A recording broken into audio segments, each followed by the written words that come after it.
बस सीटें बहुत यहाँ की लोकप्रिय और आप यहाँ की जाने माने मतलब विधायिका के तौर पे जाने जाती हैं कि यहाँ की जो गरीब लोगों की जो भी है आवाज बन के आप विधानसभा में उठाते आई हैं। सबसे पहले तो दीपावली का पर्व है, क्या कहना चाहेंगे आप अपने विधानसभा की जनता को? सारे प्रसार माध्यम है उनकी माध्यम से मैं सभी मेरी बाइकाला वासियों को और महाराष्ट्र वासियों को इस दीपावली की बहुत बहुत शुभकामनाएं देती हूँ। ये दीपावली बहुत ही आनंदमय और सुखमय उनके लिए जाए, ये मेरी मनोकामना है। सबसे पहले सवाल मैं आपसे ये करूंगा कि अभी विधानसभा चुनाव का जो रणभेरी बज चुकी है, चुनाव मैदान में एक से एक कदमवार उम्मीदवार भाभी उतर चुके हैं जी। और उसमें भी आपका भी समावेश है, तो आप क्या देखते हैं, किस तरह से देखते हैं? आपने लोकसभा भी लड़ा, बहुत बढ़िया आपको उसका एक्सपीरियंस मिला और आज वो उसका लाभ आपको यहाँ मिलेगा जरूर। मैं आपको धन्यवाद कहना चाहूंगी क्योंकि हर एक जन ये सोचता है कि मैंने लोकसभा लड़ी और हारी, लेकिन आपने ये शब्द यूज किया कि आपका बहुत बढ़िया एक्सपीरियंस रहा, ये बहुत मायने रखता है मेरे लिए। यस, हर कोई गलत चीज होती है, उसका एक एक्सपीरियंस होता है, उसमें से पॉजिटिव चीज लेना बहुत जरूरी है। और इस लोकसभा में मैं हारी नहीं हूँ, मैं पीछे रही। 12 दिन के प्रचार में मैं 3,42,000 प्लस हुई हूँ, तो एक महिला इतना कर सकती है, ये मेरे लिए बहुत इंस्पायरिंग चीज है और मैं उसी ताकत से मैं इस विधानसभा चुनाव में उतरी हूँ। और मेरे जो मुख्य नेता हैं, मेरे पक्ष के, शिवसेना पक्ष के, इस महाराष्ट्र राज्य के माननीय मुख्यमंत्री महोदय एकनाथ जी शिंदे, महायुति के जो बीजेपी के उप मुख्यमंत्री जी हैं और गृह मंत्री फडणवीस जी, और दूसरे राष्ट्रवादी के जो उप मुख्यमंत्री हैं अजितदादा पवार जी, ये तीनों ने मिलके अगर मुझे चुना है तो कुछ सोच समझ के चुना है। तो इस चुनौती को मैंने स्वीकार किया है, उनके विश्वास को मैंने स्वीकार किया है और उस विश्वास के बलबूते पे आगे जा रही हूँ। आप ये लोकसभा चुनाव लड़ करके एक महिलाओं के लिए एक इंस्पायरेशन बन गए, रोल मॉडल बन गए कि लोग इतना बड़ा निर्णय, इतना बड़ा वो नहीं डिसीजन नहीं ले पाते, आपने एकदम तुरंत एकदम हामी भरी और आपने जो करके दिखा दिया जो आज दुनिया के लिए एक नजीर बन गई है। नहीं, कोई बड़ी बात नहीं है, बहुत छोटी इंसान हूँ मैं। इंसान हूँ, ये सबसे बड़ी चीज है। और हर इंसान में ये खामियां होती है और अच्छाइयां भी होती है, लेकिन हम उसका रेशो अपने हाथ में होता है कि वो अच्छे बुरे का रेशो आपको थोड़ा अच्छाई का रेशो बढ़ाना और बुराई के रेशो को दबाना, ये आपके हाथ में होता है। तो वो कोशिश है। मुझे नहीं पता मैं किन लोगों के लिए आइडल हूँ। हाँ, मुझे आइडियल एमएलए करके पुरस्कार तो जरूर मिला है, लेकिन मैं ये सोचती हूँ ये मेरी it is not a full stop. ये मेरे लिए फुल स्टॉप नहीं कि मुझे अवार्ड मिला, बेस्ट स्पीच अवार्ड, उत्कृष्ट भाषण महामहिम राष्ट्रपति महोदया द्रौपदी मुर्मू जी से मिला, सर्विंग लेडी, सेवावृत्ति महिला, ये पुरस्कार भी ये साल में मिला। ऐसे 3 पुरस्कार मिले। तो पुरस्कार मिलने के लिए इंसान काम करना, ये लोक प्रतिनिधि का अंदरूनी चाह नहीं होनी चाहिए, उसको ये चाह होनी चाहिए मैं लोगों के लिए बस काम करूं। और ये काम जो है वो पुरस्कार तो मिलते रहते हैं, लेकिन जब पुरस्कार मिलता है तो जिम्मेदारी और बढ़ जाती है और वो माइलस्टोन आपके सामने जो रखे गए हैं, मैं उन तक पहुंची नहीं हूं। मैं अभी भी आदर्श आमदार नहीं हूं। मुझे पुरस्कार भले दिया गया है, मुझे आदर्श आमदार बनने की राह पे और चलना है, मुझे सेवावृत्ति महिला बनने की राह पे और चलना है।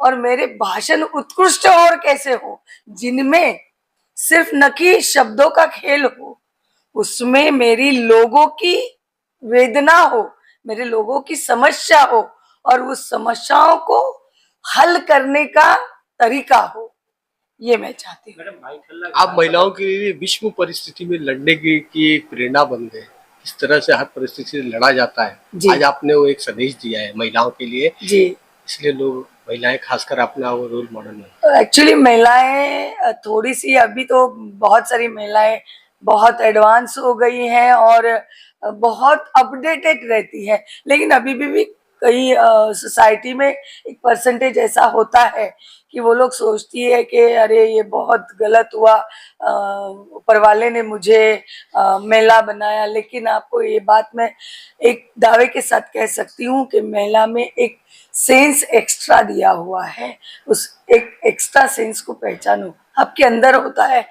आप कमजोर नहीं होती हैं, आप आजू बाजू की परिस्थिति के हिसाब से अपने आप को कमजोर बनाती है। लेकिन मैं बताऊं, आजू बाजू की परिस्थिति को ही आप अगर उसका अवलोकन करें, उसका अभ्यास करें और उसमें से पॉजिटिव थिंग ले, तो आप बहुत ही स्ट्रांग बन सकती हूँ। मैं वही करती हूँ और yes, I am a strong woman. Madam, आपको दूसरी बार विधायिका का गर्व हासिल हो रहा है, आपको चुनने के लिए टिकट मिली है। किस रीजन को लेके आप भाईखला विधानसभा में उतरेंगी और क्या बदलाव होगा दूसरी बार आपके विधायक बनने पर? अगर आप पहली बात तो आप ये मानते हैं कि जो पहले वाला भाईखला था और आज का भाईखला था उसमें बदलाव आया है, तो सबसे बड़ी चीज है मेरी लोगों का दिल जीतना। और वो लोगों का दिल मैं कैसे जीत सकती हूँ? एक इंसान बन के, उनकी भावनाओं को समझ के, उनकी उनकी प्रॉब्लम को समझ के, उनकी प्रॉब्लम को सरकार के सामने रख के, और वो भी बहुत ताकत से रख के। और ताकत से रख के सिर्फ लोगों की वाहवाह नहीं चाहिए, हल, उस समस्या पे हल निकाल के।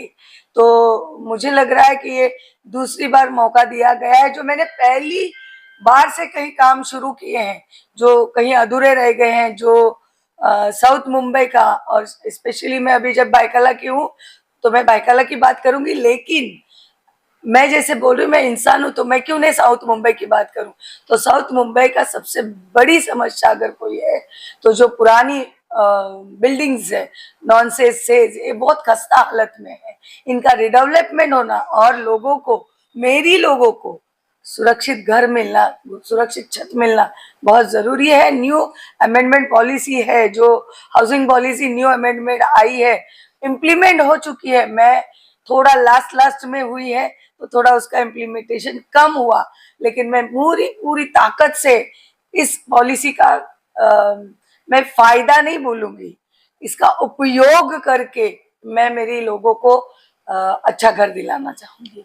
मैडम, ऐसे कौन से पाइपलाइन में आपके प्रोजेक्ट हैं जो विकास के तौर पे आप जनता के बीच जाके दावे के साथ कह सकते नहीं है मैंने काया पलट किया है? साउथ मुंबई का जो ये इलाका आता है आपका, भाईखला विधानसभा सीट, यहाँ वैसे आगे चल करके बदलाव की बयार देखने मिलेगी जी। पहले तो ब्यूटिफिकेशन हुआ है, महाराणा प्रताप चौक आप देख रहे हैं आज लोग, और मैं बहुत आभारी रहूंगी उनके वंशज जिन्होंने हमारी सराहना की कि इतना बड़ा जो महाराष्ट्र में महाराणा प्रताप जी का पुतला बनाया जा रहा है, ये तो है ही।